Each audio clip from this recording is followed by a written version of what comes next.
Bonjour madame et monsieur, vous allez bien j'espère. Aujourd'hui, je vais essayer de partager avec vous 4 idées de business que vous pouvez lancer en tant que salarié. Vous comprenez que vous êtes employé et que vous devez respecter les horaires de votre patron ou de même de votre employé. Vous devez être chaque jour au travail. Et avant de parler de business, il y a 3 choses dont le business a besoin. Le business a besoin du temps, de l'énergie et l'argent. Il faut savoir que l'argent vient en dernière position. Pourquoi? Parce que pour que le business développe, il faut du temps. Et après le temps, il faut donner de l'énergie pour pouvoir développer le business. Enfin, l'argent pour soutenir tout ce qui est dépenses. Et en tant que salarié, vous devez avoir certaines caractéristiques pour choisir votre business. Et je vais vous partager avec vous 4 caractéristiques que vous devez prendre en compte avant de choisir tout business que vous voulez lancer. Premièrement, votre business ne doit pas nécessiter votre présence du matin jusqu'au soir. C'est-à-dire que si vous devez investir dans un business, ça ne doit pas nécessiter que vous soyez là de 7h à 18h dans votre business. Deuxièmement, votre business, vous devez être capable de trouver des clients sur Internet, sur Facebook, WhatsApp, TikTok, Instagram, LinkedIn, ainsi de suite. Troisièmement, le business doit être facile à faire. Et quatrièmement, le business doit être contrôlable. Il ne faut pas se lancer dans un business que vous ne pouvez pas contrôler. Vous ne pouvez pas savoir qu'est-ce qui est sorti, qu'est-ce qui est rentré. Vous allez perdre votre argent. Maintenant, après avoir vous expliqué ce dont le business a besoin et les caractéristiques que vous devez regarder pour choisir votre business, je vais maintenant vous proposer 4 types de business que vous pouvez faire. Premièrement, le business de location, de transport. Et nous, on va pas faire le transport dans sa forme classique. C'est-à-dire payer un taxi pour donner à un chauffeur qui roule la journée et puis il vient vous verser l'argent le soir. Souvent, vous dit il n'y a pas de client.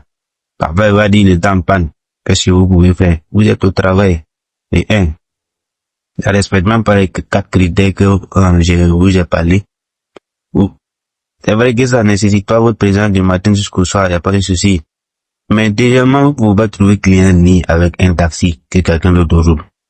Troisièmement, c'est pas facile à faire. Il y a des trucs à faire. Comment tomber en panne, le chauffeur dit c'est ça, nanana. Quatrièmement, c'est pas contrôlable. Vous pouvez pas contrôler le nombre de clients qu'il a eu par jour. S'il vient vous dire qu'il a eu 10 clients, vous allez vous en tenir qu'à ça parce que vous pouvez pas contrôler. Maintenant, ce que moi je vous propose, c'est de créer un système et vous le mettez en location à une société qui est dans le transport. Par exemple, vous investissez dans votre véhicule tout ce qu'il faut et vous partez voir une société qui dit, vous dites bon, je vous donne ma voiture, vous l'utilisez pour vos transports, mais en contrepartie, vous me versez tel montant fixe chaque mois ou chaque semaine. Et c'est à eux de s'occuper de tout ce qui est réparation. Tout le reste, tout ce qui vous regarde, c'est que vous recevez votre chèque ou votre placement chaque fin du mois ou chaque semaine. Alors, le deuxième business que vous pouvez faire, c'est de mettre un salon de coiffure que vous pouvez équiper de tout ce dont le salon a besoin pour fonctionner, vous l'équipez. Là encore, vous n'allez pas faire comme les autres qui équipent le salon et qui mettent un coiffeur, qui coiffe, les jours le content il vient, les jours n'est pas content il vient. Les jours sa copine a avalé moitié, il va pas venir du moins. Donc du coup, qu'est-ce qu'on va faire? Nous, on va équiper le salon, tout ce qu'il faut. Et puis maintenant, on va dire bon, tu sais coiffer. Il y a d'autres qui savent coiffer, mais qui n'ont pas l'argent pour investir dans l'équipement. Faut vous investir dans l'équipement, le local, tout, vous dites, voilà mon salon, voilà ce qu'on va faire. Et tu confies le salon, et en contrepartie, et tu mets le salon en location. Et tu me verses tel montant par mois, ça fait 100 000, 50 000, tout dépend de la zone où le salon est situé. Donc, mais c'est à lui de s'occuper de tout ce qui est loyer, tout ce qui est courant, tous les d'autres dépenses, c'est à lui de s'occuper. Vous lui avez mis le système en place. et il vous reverse un montant fixe. Vous allez voir qu'avec ça, il va se contenter parce que s'il doit vous reverser 50 000 et qu'à la fin du mois qu'il a 49 000, il va aller chercher les 1000 francs pour compléter pour vous donner. Par contre, si vous allez prendre les 40 000 pour payer le loyer, pour payer l'électricité, pour lui-même peut-être souvent vous dire, ah tiens, tu vas vous l'encourager, vous n'allez jamais vous en sortir. Ça fait deuxième type de business.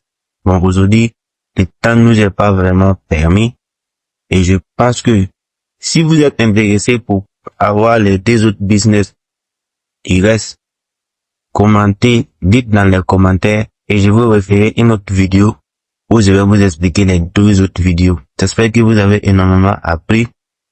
N'hésitez pas à commenter et à dire vos avis sur ces points. Si vous avez quelque chose à ajouter, mentionnez-le parce qu'on est ici pour apprendre ensemble. Je vous aime beaucoup. Ciao, ciao. À bientôt.